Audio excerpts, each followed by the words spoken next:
we'll come through and plant this with a cover crop. And basically what that means is I don't want this soil to be completely bare.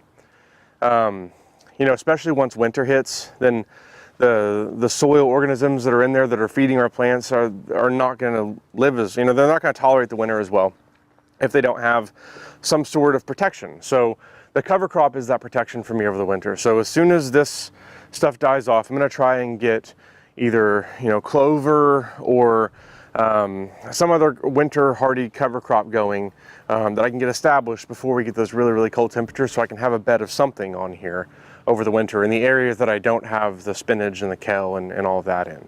So that's what we'll be doing with these areas as soon as this stuff dies off.